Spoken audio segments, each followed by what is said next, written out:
Salam alaikum Azzoul Fellaoun, bonsoir. Deuxième partie de cette rétro-info. Bien sûr, première partie, on en a débattu par rapport à la visite du pape en Algérie avec nos invités que je vais vous présenter. Maître Issa Rahmoun, avocat et secrétaire général de la FID, qui était avec nous depuis Paris. Kamel Mouktifi, universitaire militant politique, qui était avec nous depuis Montréal aussi. Et Hamid Delou, directeur de l'organisation Run for Democracy en Algérie, qui est avec nous depuis Washington. Dans cette deuxième partie, on va revenir sur d'autres questions, bien sûr, sur cette réunion tenue par le ministre de la Communication, Zouhair Bouamama, et on va revenir sur la question de la liberté d'expression, la question de la liberté de la presse en Algérie et des médias en général, avec nos invités, mais aussi sur la question pourquoi les médias n'ont pas parlé de cette double attentat qui a été relayé par les médias français, par aussi les réseaux donc sociaux. Est-ce qu'il y a eu motus, blackout, donc des autorités? On va revenir sur cette question, mais aussi les menaces extérieures qui ont été soulevées par le chef d'état-major Saïd Chinguiriha lors d'un séminaire de l'ANP à Bni Messous. D'abord, on va écouter les déclarations du ministre de la Communication, Zouhair Bouamama.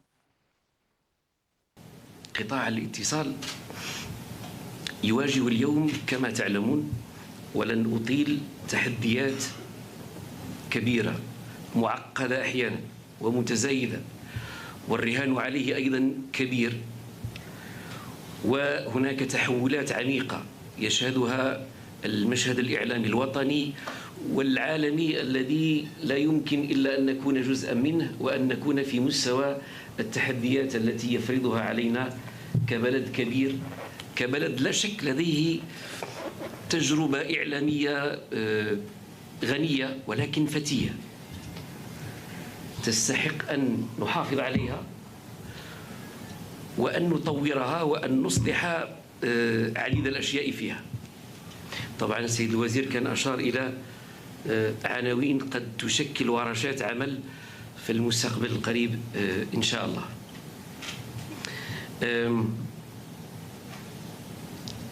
أتعاهد أمامكم والله المستعان أن نعمل سوية، أن تكون أولا أبواب الوزارة مفتوحة للجميع، وأن نعمل سوية لأجل أن نبني مناخات وطنية إعلامية. Voilà, donc vous avez écouté donc les déclarations du ministre de la Communication, Zouhair Bouamama. Le ministre de la Communication a rencontré des membres de l'Organisation nationale des journalistes algériens. Bouamama rencontre l'ONJA, donc un appel à l'unité et à l'excellence professionnelle. Cette réunion s'inscrit dans le cadre des rencontres périodiques que le ministère a coutume d'organiser avec les partenaires sociaux, les professionnels du secteur et les différents acteurs afin de discuter des diverses questions professionnelles et des problématiques essentielles qui animent la scène médiatique.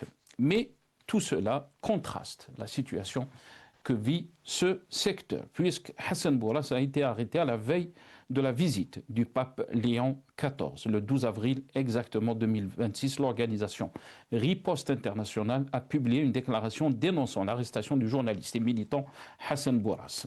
En même temps, donc le 16 avril, tribunal criminel de instance d'Alger, tribunal donc de Dar el Beida, renvoie à l'audience du 14 mai 2026 du procès criminel diligenté à l'encontre du journaliste Abdelwakil Blam. Ce message a été posté par Maître Fta Sadat, avocate et militante des droits humains.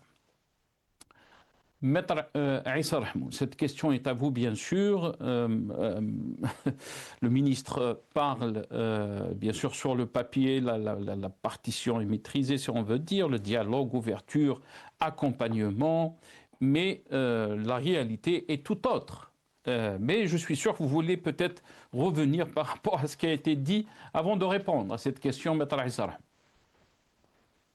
Rahmoun. Non, je voulais pas répondre. Par contre, Je voulais apporter une petite précision et c'est important. Au lendemain des poursuites contre les compagnons du prophète Mohammed alayhi salatu wassalam, il Ouais, faut ça, dire que ces compagnons ont trouvé refuge chez le richissime Najashi en Éthiopie. hmm, Et c'était en termes du droit international, et c'est ce qui a inspiré la Convention de Genève de 1951 et 52, revisitée sur le droit d'asile et des réfugiés apatrides. C'est ce qui a inspiré la communauté internationale d'instaurer le droit au refuge, le droit à la protection internationale. Donc c'est dire qu'au jour d'aujourd'hui, si la terre de Saint-Augustin était avant tout, enfin, on va dire païenne, chrétienne, mais culturellement religieuse, comme on le vit particulièrement en Kabylie, aujourd'hui, la visite du pape était une occasion pour les organisations internationales, pour la communauté internationale, pour la diaspora, d'interpeller le pape sur les exactions, les atteintes aux droits humains en Algérie. Après, pour la question, je reviens à ta question, et puis je voudrais pas polémiquer avec ni Kamel ni Hamid, qui sont mes amis que je respecte énormément. Euh, pour revenir à la question Sénat, ça, sur la gestion médiatique, effectivement, et sur le hmm, rôle de... Écoutez, il faut qu'on reste dans les règles de l'art, voilà.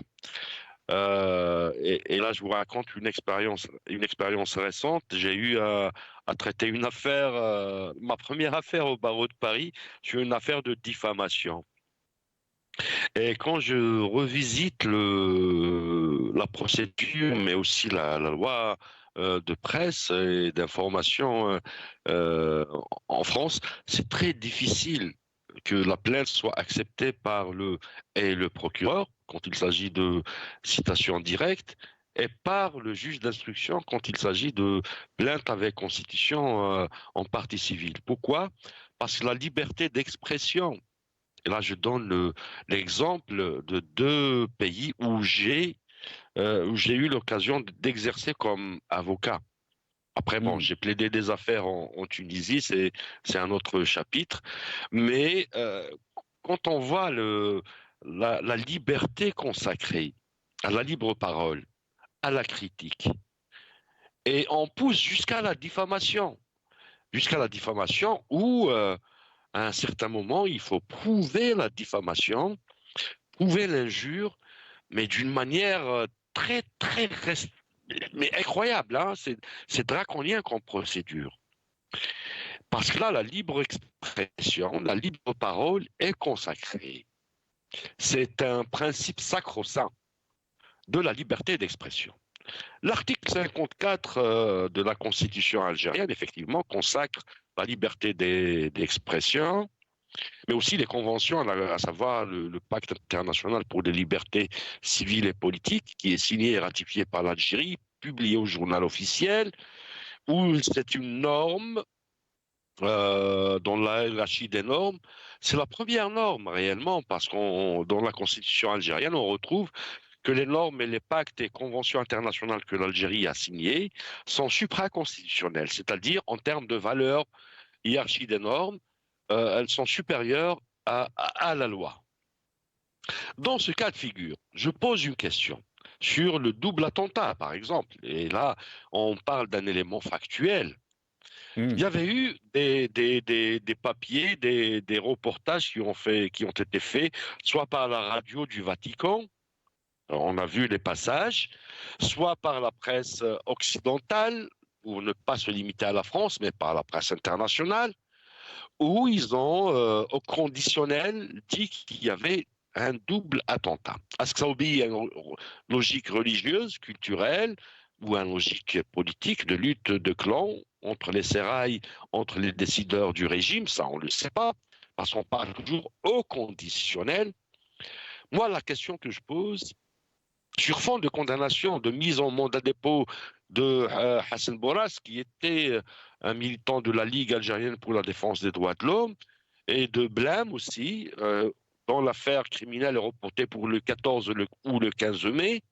Est-ce qu'il y a eu des journalistes qui ont eu l'assurance, la protection, la liberté d'investiguer sur ces attentats? C'est-à-dire, ils seront à Blida, où ils vont poser des questions, au DGSN, ça se passe dans les pays démocratiques, dans les pays, dans les États de droit, où ils vont poser la question au commissaire de la région, de la wilaya de Blida, au service de sécurité, comme ça se passe dans les pays démocratiques et dans les États de droit. Est-ce qu'ils ont eu accès aux vidéos postées à travers les adresses, les adresses dans les réseaux, etc. On peut les avoir, hein. C'est pas terrible, hein. Contacter ceux qui ont posté des vidéos, les interroger, ce qu'ils ont vu, ce qu'ils ont vécu, etc. Est-ce qu'il y a eu un travail d'investigation? Et là, quand on voit justement la vidéo postée sur la réunion du ministre de la Communication Bouamama avec l'Organisation nationale des journalistes, mais aussi avec ces différentes communications, est-ce qu'on a accès à l'information? Le droit à l'information qui est un droit fondamental. Est-ce que vous savez, Sénassar, que l'UNESCO a consacré une journée internationale pour le droit à l'information? Donc le droit à l'information, c'est un droit inaliénable. Ça fait partie du droit à la vie, du droit à la santé, à l'accès au logement. C'est un droit fondamental. Et là, celui qui est pénalisé en premier lieu, là on parle de sécurité, on parle de quiétude, on parle de prospérité, on parle de paix, sur fond de la visite du pape, hein, de la visite papale. Est-ce que les Algériens aujourd'hui, qui ont vécu la guerre civile des années 90, sont tranquilles, aisés, apaisés dans leur esprit que des scènes comme les années 90 ne vont pas être vécues par les Algériens? Donc la question, c'est une question de fond. Les journalistes, où sont, quelle est leur profession éthique professionnelle pour enquêter, faire de l'investigation? Et tout ça, c'est la loi qui va leur permettre ça. C'est pas le ministre de la Communication qui fait ce genre de discours pompeux, orienté bien sûr pour protéger le système en fin de compte. Très bien. Restez avec nous, Maître Aïssa Rahboun. Hamid Lellou, sur cette question, bien sûr, le ministre a réuni donc les journalistes, l'Organisation nationale des journalistes algériens, donc ONJA, et qui, bien sûr, dans ce contexte, le ministre a salué l'ONJA pour ses activités précieuses, louant ses efforts au service du travail médiatique, notamment en ce qui concerne la promotion des contenus journalistiques, l'amélioration des conditions d'exercice du journalisme et la défense des droits professionnels des journalistes. Mais aussi, le ministre a également salué le professionnalisme élevé et la grande compétence dont la famille des médias a fait preuve lors de sa couverture de la visite historique de sa sainteté, le pape Léon XIV. Qu'est-ce que vous en pensez, Hamid Lellou? Alors qu'on sait très bien, ça a été dit par notre ami Maître Aïssa Rahboun, quand on parle de la liberté de la presse, on peut en dire beaucoup de choses en Algérie. Des journalistes qui ont été emprisonnés, des médias qui ont été donc fermés. ما تقولش نغطيو الشمس بالغربال comme on dit. Qu'est-ce que vous en pensez? Et surtout cette question de ce fait qui est passé donc à Blida. On ne sait pas est-ce que c'est un attentat, un double attentat. C'est motus, c'est blackout. Hamid. Bah, tout d'abord, le ministère de l'Information ne devrait pas exister. C'est une aberration des régimes totalitaires. Ça n'existe pas dans les pays qui se respectent. Il y a un porte-parole du gouvernement, il y a une antenne d'information au sein des présidences, mais avoir une structure, un ministère de l'Information, c'est déjà une aberration. Parce que les médias, mass médias en général, la presse, la radio, la télévision, c'est connu pour être le quatrième pouvoir. c'est presque une institution. Et le ministère de l'Information en Algérie se comporte comme un employeur qui embauche des journalistes. Et quand vous embauchez quelqu'un, ben, vous lui faites faire ce que vous voulez et vous lui faites dire ce que vous voulez. Il n'y a pas d'indépendance, donc il ne faut pas s'en étonner. Blackout, censure, c'est même de l'autocensure. Un journaliste qui gagne son gagne-pain pour préserver son gagne-pain, il n'a pas besoin, d'aller demander à son patron ce qu'il faut écrire ou ne pas écrire. Même certains, ils vont même dans l'abus de l'autocensure. Il y va de leur avenir et il y va de leur gagne-pain. Et par conséquent, quand il y a un blackout sur les attentats, vu la situation, vu comment les choses avancent ou n'avancent pas en Algérie depuis 2019, tout leur fait peur. Un moindre mot, un moindre poste, même un j'aime, même s'ils mettent des j'aime ou ils suivent de manière ouverte les programmes sur votre télévision, les gens risquent d'aller en prison. Donc, il ne faut pas s'en étonner. Ça va dans le même sens. Mais ce régime, il a tort de croire qu'en faisant dans la violence intellectuelle, dans la violence politique, dans la répression d'une quelconque opposition, il va se maintenir comme ça. Parce qu'à force de pousser à un moment donné, le boomerang va se retourner contre lui. Et d'ailleurs, c'est la suite, le sujet prochain où vous allez parler des élections. Moi, je regrette la position de certains opposants, mais on en parlera plus tard. Mais sinon, au niveau de la presse, je pense que je me limiterai à ce commentaire. Le ministère de l'Information ne devrait pas exister. Kamal Mouktefi. Cette question posée sur le comportement du ministre de la Communication, comme disait Hamid, je suis d'accord avec lui, un ministre de la Communication ou de l'Information ne devrait pas exister dans un pays qui veut se donner l'image d'un pays démocratique. Sauf les pays dictatoriaux, là où ils ont un message bien réfléchi du système du pouvoir, du régime, qui veut juste être dominant sur la scène. Là, on a des ministères comme ça. Donc, et c'est des ministères généralement qui sont désignés pour contrôler et mettre au pas les journalistes et les institutions, c'est-à-dire les structures privées médiatiques. Donc, mais si je commence à interpréter et analyser les dires et le rôle aussi de ce ministre, je le classerai dans la catégorie des esprits fermés. Parce que les esprits fermés, nous en connaissons.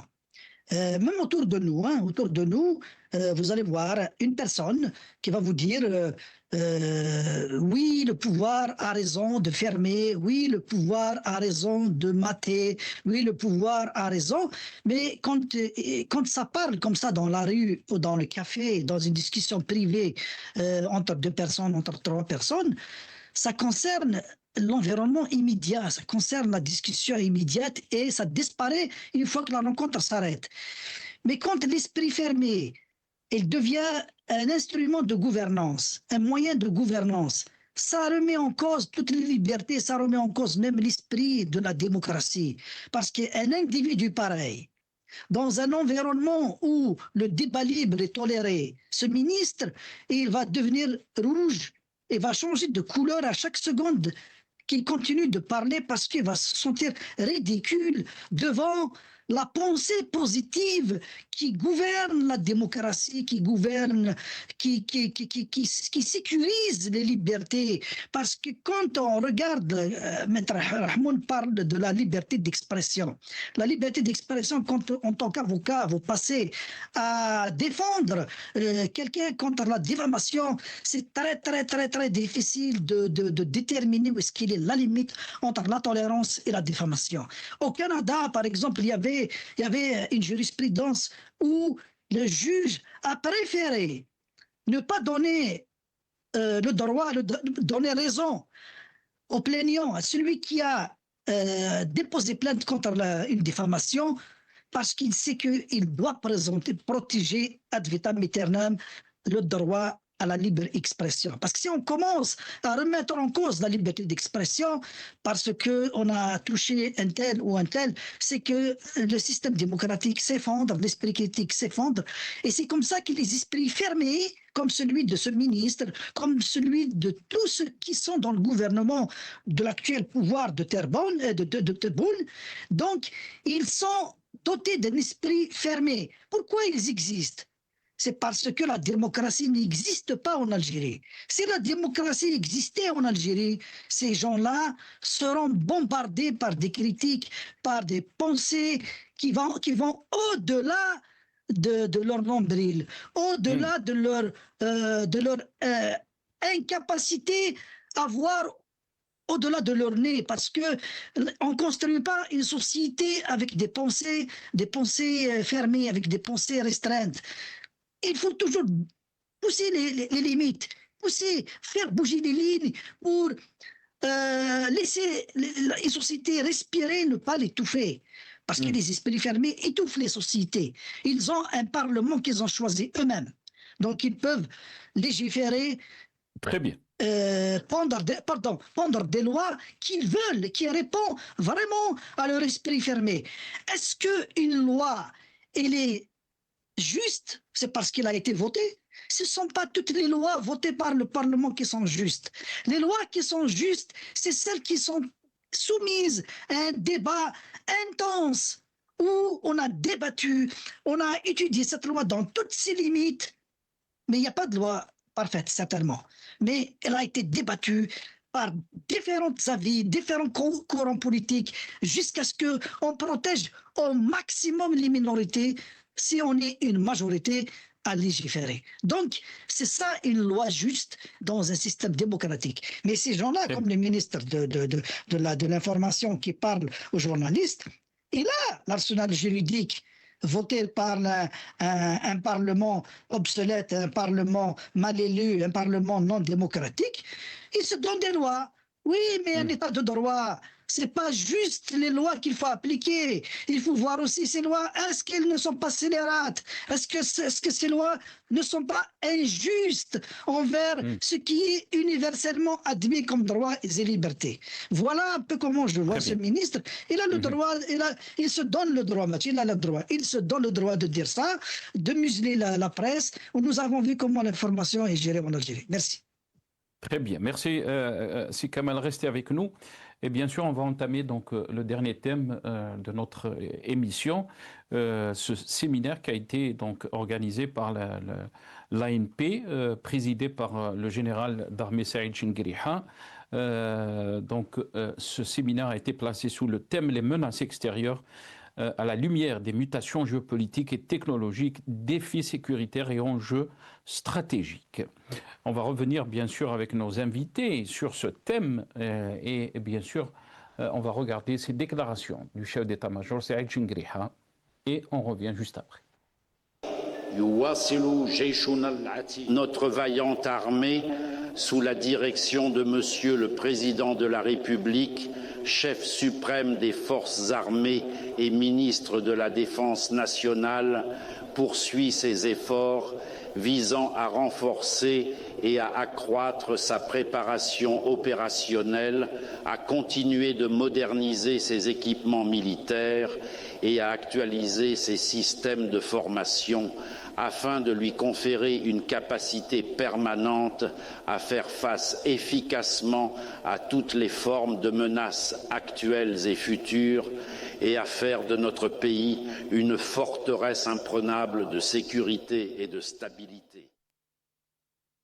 Voilà, donc ce clip que vous venez de voir, donc c'était les déclarations du chef d'état-major. L'original, bien sûr, c'était en arabe, son allocution, traduite donc par nos amis techniciens en français. Un autre passage aussi, prévoir et être proactif concernant donc les menaces et les mutations géopolitiques. Ancrer une culture de la pensée proactive et renforcer les mécanismes de prévision stratégique et sécuritaire afin de permettre une compréhension plus profonde des transformations que connaît le monde et d'en saisir les différentes dimensions et répercussions potentielles sur la sécurité, la stabilité et les intérêts vitaux de notre pays. De plus, maîtriser les outils de prévision et construire des scénarios proactifs constituent des clés importantes pour la prise de décision stratégique et sécuritaire et pour élever le niveau de maturité de la politique publique de l'État. Voilà, donc ces propos ont été traduits bien sûr en français. Maître Issa Rahmoun, ce séminaire, mais aussi quand on parle des menaces qui guettent notre pays, des changements géopolitiques, on ne peut pas dire qu'il n'y a pas de menaces contre l'Algérie et qu'on ne peut pas ignorer aussi donc, ces changements géopolitiques, des changements brutaux. On est en train de les voir dans le monde entier. Est-ce que vous pensez que cette lecture stratégique des enjeux régionaux, s'agit-il d'une lecture qui est juste, que l'Algérie donc est en train d'anticiper ces menaces, ces changements géopolitiques, ou d'une continuité dans le discours sécuritaire? Une question, je pense, assez Nassar, c'est une question qui mérite probablement toute une émission. C'est pas en deux. Oui, sincèrement, c'est pas en 7-10 minutes qu'on va aborder cette question. Parce que, effectivement, dans le monde où l'on vit, où il y a une remise en cause du principe du multilatéralisme, des institutions internationales que post-Seconde Guerre mondiale ont mis en place à travers le droit international humanitaire. Et quand on parle du droit international humanitaire, c'est le droit de la guerre. Et dans cette atmosphère, donc, on essaie de coller un peu le discours du chef de l'état-major à ce qui se passe actuellement au niveau national, régional, voire international. Effectivement, l'Algérie, comme tout pays du monde, comme tous les pays du monde, à savoir, quand on part des révolutions dites arabes, où les républiques sont tombées, mais pas les royaumes. Il faut se poser la question au niveau géostratégique, géopolitique, où pratiquement les révolutions issues des processus de décolonisation, entre guillemets, parce que décolonisation, c'est aussi un autre débat. C'est un débat très profond, parce que la décolonisation, c'est pas un processus d'indépendance du territoire, mais c'est un processus de décolonisation tant économique, politique, sociétal, culturel, etc. C'est un débat de fond. Je ne veux pas m'attarder sur ça, parce que comme votre question, c'est vraiment un débat de fond, qui nécessite probablement 2 heures de discussion. Mais merci pour cette question. Mais après, effectivement, aujourd'hui, les enjeux, et quand les enjeux cités par le chef de l'état-major, mais aussi dans le narratif, et je retiens dans le narratif 3 passages ou 4 passages, parce que j'ai vu à peu près les rapports de l'APS et les différents journaux, où il cite le concept de sécurité, stabilité. Sécurité et stabilité. Et dans les pays autoritaires, voilà le narratif préféré par les pays autoritaires. Stabilité et sécurité. Sécurité, là il s'adresse à l'opinion internationale, parce qu'aujourd'hui, au jour d'aujourd'hui, avec la remise en cause par les États autoritaires, néo-conservatrices et conservatistes tels que Trump, chez la Chine, la Russie, l'Inde, tous ces pays protagonistes qui guettent en nous les richesses, les ressources pétrolières, gazières et toutes les ressources naturelles, réellement.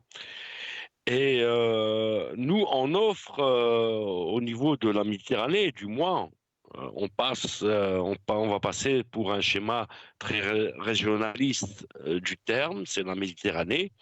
L'Algérie offre ses services commerciaux, économiques, énergétiques, sécuritaires. Ça, on l'a vécu durant les années 90, où il y a cette volonté de vendre cette image, ce registre de commerce comme étant un État très sécuritaire, très sécurisant par rapport à la lutte contre le terrorisme, qu'il soit national ou transnational, hein. Et c'est là qu'on arrive à vendre cette image.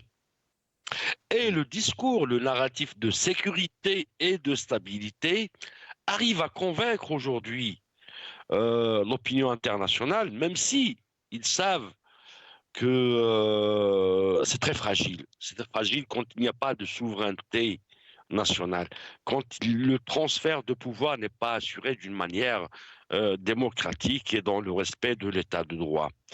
Et c'est pour cela aujourd'hui, les messages, d'ailleurs quand j'ai vu les images, les photos postées, soit par les journaux TSA, etc., en Algérie, même par la presse internationale, ça me remémore le rapport qui était fourni par Rderi, qui visait à rajeunir la gouvernance militaire. Non seulement la rajeunir, mais la moderniser, l'intégrer dans l'espace international, régional, en termes d'intelligence artificielle. Sachant que la guerre qui était menée entre Israël et les États-Unis d'Amérique, israélo-américaine, contre l'Iran, était beaucoup plus une guerre d'intelligence artificielle, où les données ont été transmises par des serveurs, par des satellites espions, par des satellites fantômes contre l'Iran. Est-ce que l'Algérie aujourd'hui dispose de ces moyens? Absolument. Pour disposer de ces moyens, il faut voir le budget réservé à la défense, au détriment de la santé, de l'éducation, de la culture, de la citoyenneté, des collectivités locales, de la justice, etc., etc., et j'en passe. C'est cette armée, ce budget alloué à la NP, qui est devenu un corps budgétivore. Et on voit l'appel d'offres aux boîtes internationales sécuritaires qui travaillent sur l'IA, l'intelligence artificielle. Beaucoup de choses restent à venir, parce que là, on n'est pas arrivé à avoir une lecture, un tableau de bord assez clair sur la question. Très bien. Restez avec nous, maître Issa Rahmoul. Hamid Lellou. J'allais dire Kamal Mouktefi. Hamid Lellou, la question est à vous. Bien sûr, ce séminaire, donc, sous le thème les menaces extérieures à la lumière des mutations géopolitiques et technologiques, défis sécuritaires et enjeux stratégiques. Est-ce qu'on peut parler de menaces réelles contre notre pays, Hamid Lellou, ou d'une politique sécuritaire utilisée comme levier pour la continuité du système? Vous savez, ces genres de séminaires sont toujours d'actualité. On a besoin de ce genre de séminaires. Je me demande seulement s'ils sont organisés de manière professionnelle, de manière, disons, qui servent les intérêts de la sécurité algérienne, que de servir les intérêts de certaines personnes. Mais si c'est fait dans les règles de l'art, comme on dit, c'est des pratiques qui sont faites dans les pays avancés. C'est des think tanks qui parlent de sécurité, de stratégie, de vision, etc. Et il n'y a pas de raison que l'Algérie ne fasse pas la même chose. De premier abord, moi, je n'y vois aucun problème. Maintenant, le problème, c'est quand vous avez un soi-disant chef d'état-major qui fait un discours, c'est son droit, il peut faire son discours comme il veut, mais il y a un décalage. Moi, ce que je détecte, il y a un décalage entre sa vision à lui, ou bien la vision de cette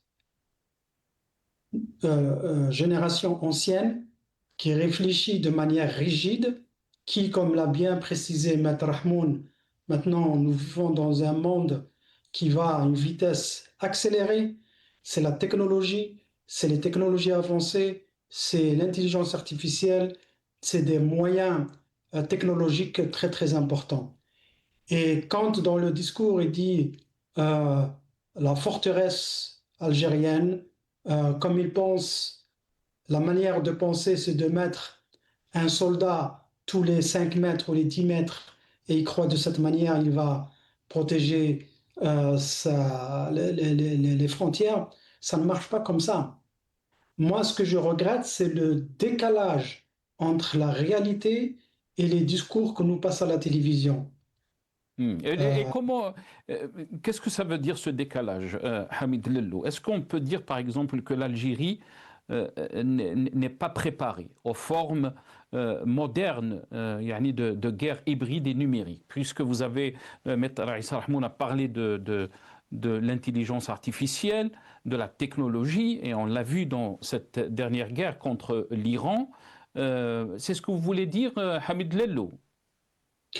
Ben, écoutez, c'est difficile quand vous êtes un officier de la vieille garde et vous réfléchissez comme les gens des années 70-80 ou des années 60, et maintenant vous êtes dans l'ère de la technologie avancée.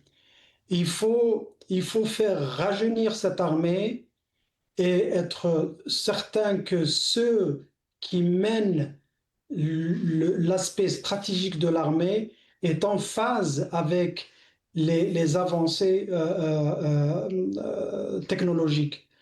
Nous avons des officiers dans l'armée algérienne qui sont bien formés, qui sont très compétents. Et c'est pour ça que moi je fais la distinction entre l'opérationnel, qu'on ne voit pas, les gens qui travaillent dans l'ombre et qui ont accès à un peu de cette technologie. Je ne sais pas.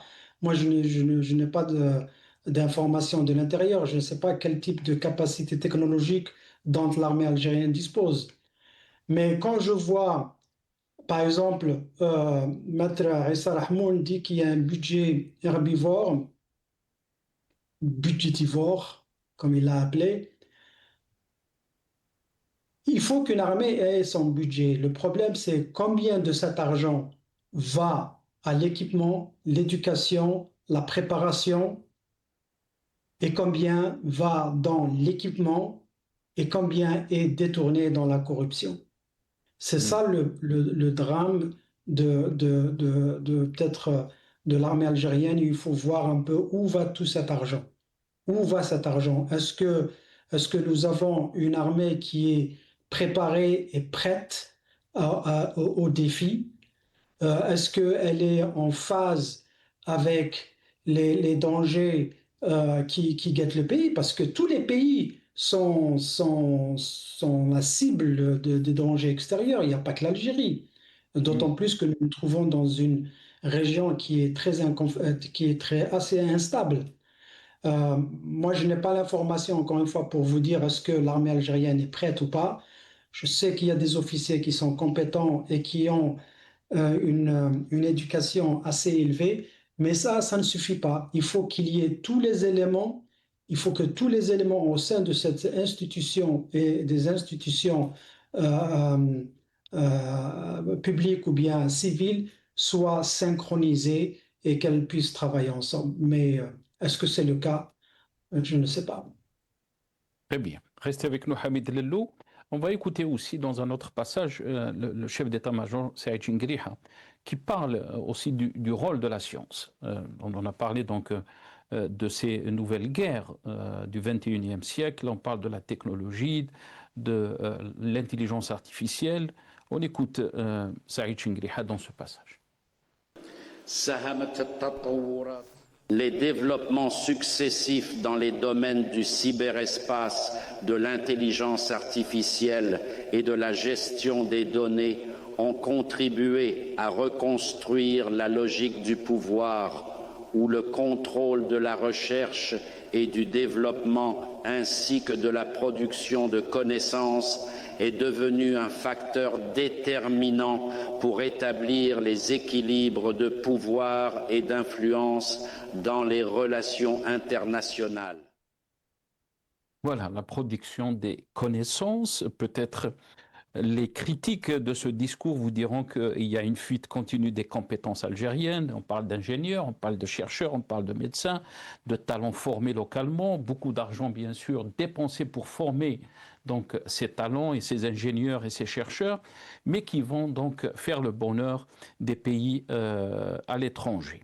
Kamal Mouktefi, quand on parle de stratégie sécuritaire et qu'on parle de menaces, qu'on parle de changement géopolitique, certes ces questions sont réelles et que Hamid Lello aussi a précisé que tous les pays sont menacés, l'Algérie n'est pas une exception, mais peut-on parler, est-ce qu'on peut dire qu'une stratégie de sécurité peut-elle être efficace sans ouverture intellectuelle et débat critique?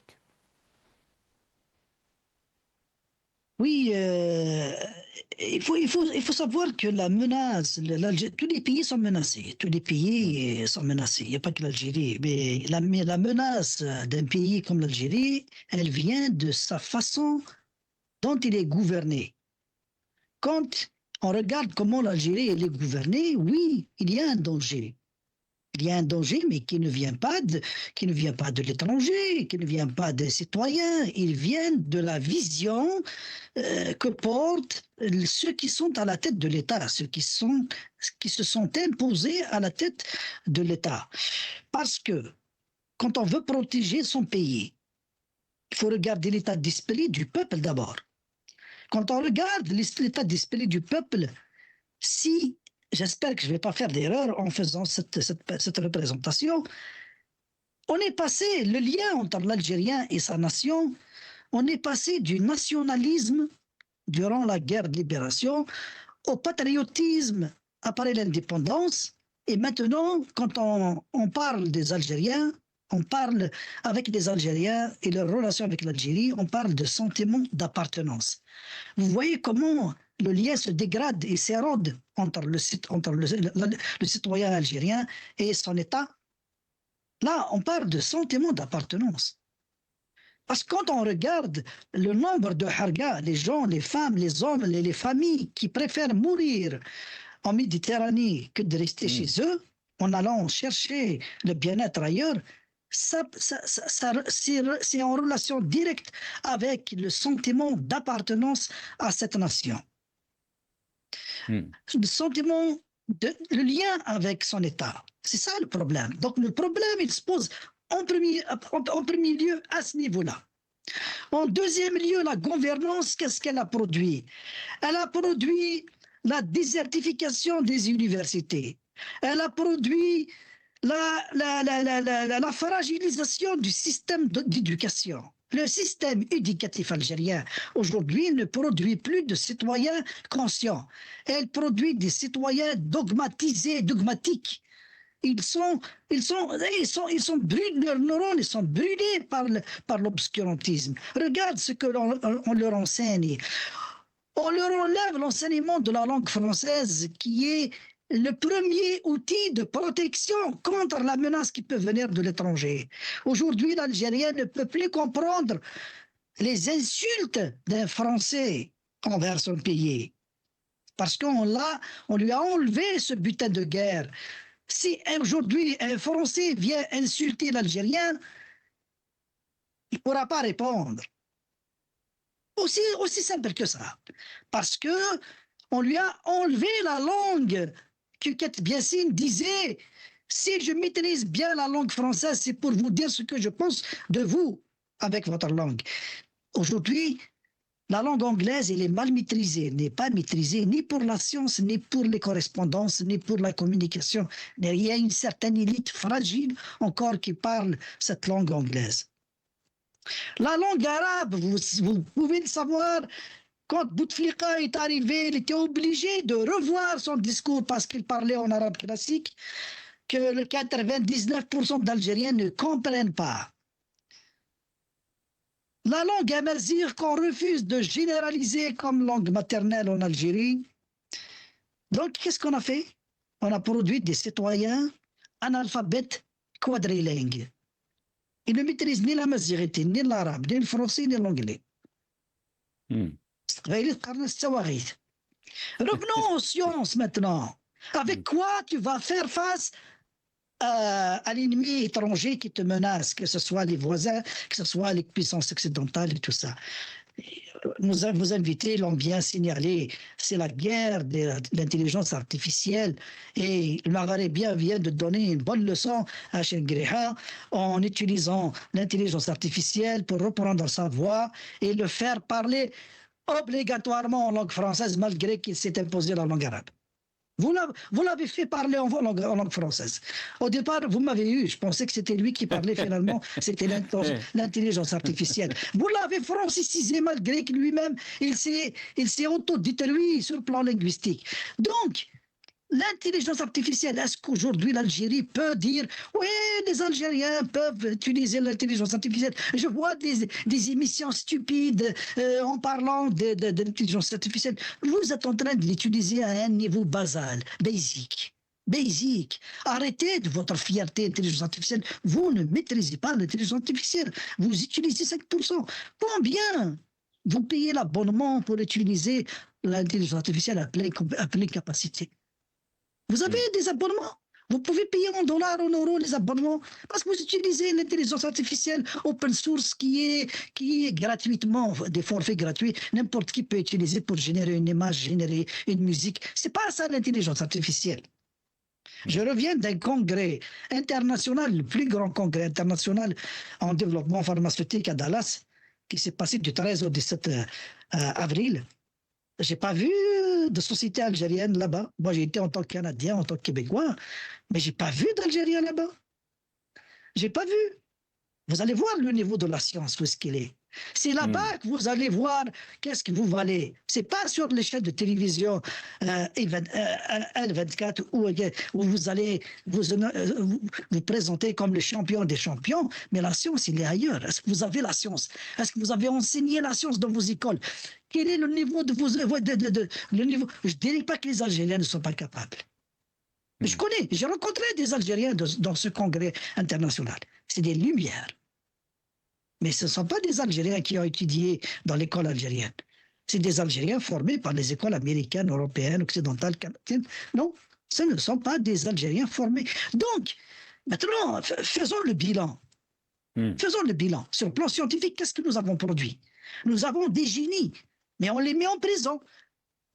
Dès qu'ils mettent en doute les dires, les déclarations de ces esprits fermés dont j'ai parlé tout à l'heure, ces esprits fermés qui sont au gouvernement, qui mettent en prison ces génies qui s'expriment, comme celui qui a parlé, l'a critiqué avec ses connaissances, la rentabilité de Hardbillet, et d'autres, et d'autres, et d'autres.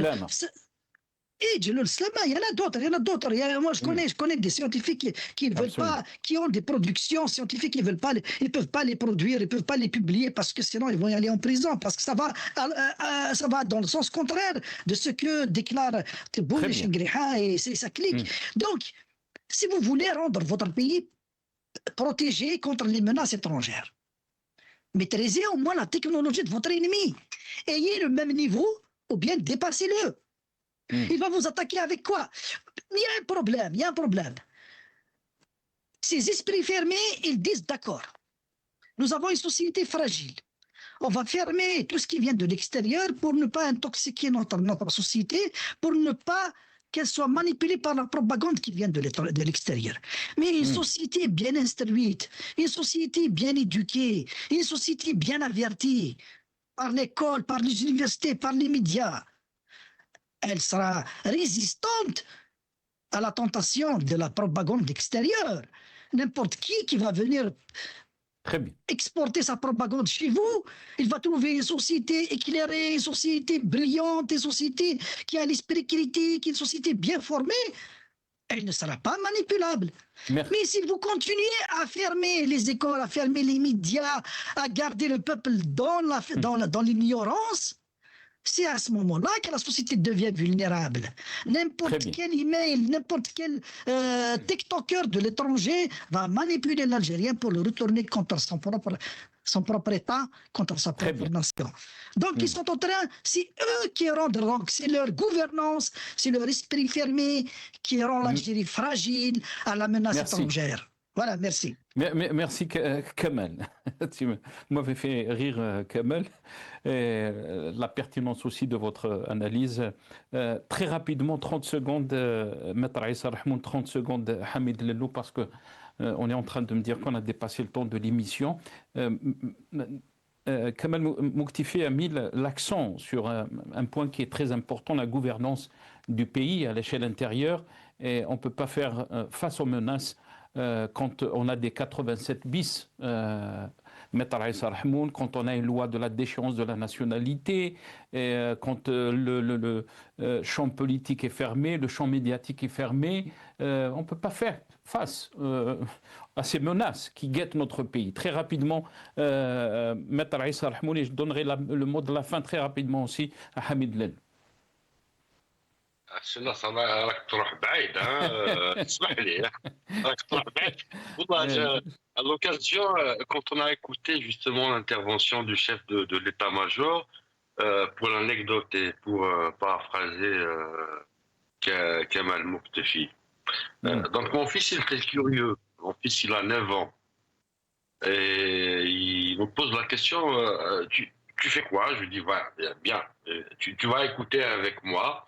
Il s'agit d'un discours d'un responsable en Algérie. Et, je commence à lui apprendre un peu ce qui se passe dans le pays, etc. Et il est très réactif. Et il écoute le discours avec moi. Il me dit, mais papa, ça c'est de l'intelligence artificielle. Et je lui dis, mais ça reste de l'intelligence. Il me dit, mais c'est artificiel. En fin de compte, c'est artificiel. Et j'en ai ri parce que j'ai coupé le micro et la vidéo à la fois en étant avec vous. Et tu vois, le message d'un enfant qui a 9 ans et qui comprend une intelligence artificielle dans le discours. Déjà, ça, c'est pour un enfant de 9 ans qui est scolarisé en France, etc. Je me pose la question, si un enfant de 9 ans en Algérie, on fait le parallèle. Ça reste au niveau basique, au niveau basique. Est-ce que ces enseignements en Algérie, pour un enfant de 7 ans, 8 ans, 9 ans, 10 ans, voire plus, arrivent à détecter c'est quoi l'intelligence artificielle dans la manipulation du verbe, de la traduction, de la présentation? On reste au niveau basique, au niveau informationnel. Que dire alors d'une réunion où il y a des généraux-majors, où il y a des responsables de l'État, c'est tout l'État qui est impliqué, sur fond de déstabilisation de l'Algérie comme il présente la situation. C'est très difficile, c'est très difficile. J'ose pas dire qu'on est les derniers du monde, je pense que, je vais dire, on est les avant-derniers du monde.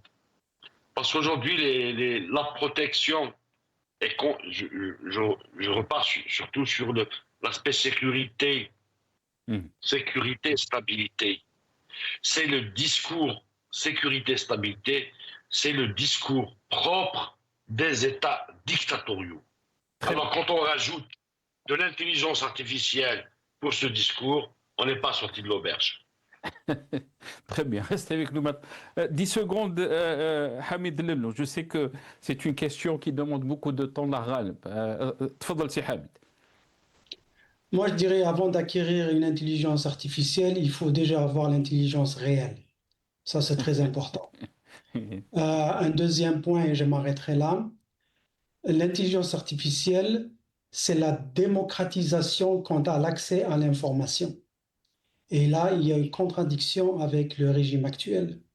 Si vous fermez accès à l'information d'un côté et vous dites que vous favorisez l'intelligence artificielle, vous êtes en train d'opposer deux idées parce que l'intelligence artificielle, c'est l'ouverture vers l'extérieur, mais il faut être capable de gérer cette intelligence artificielle. Merci.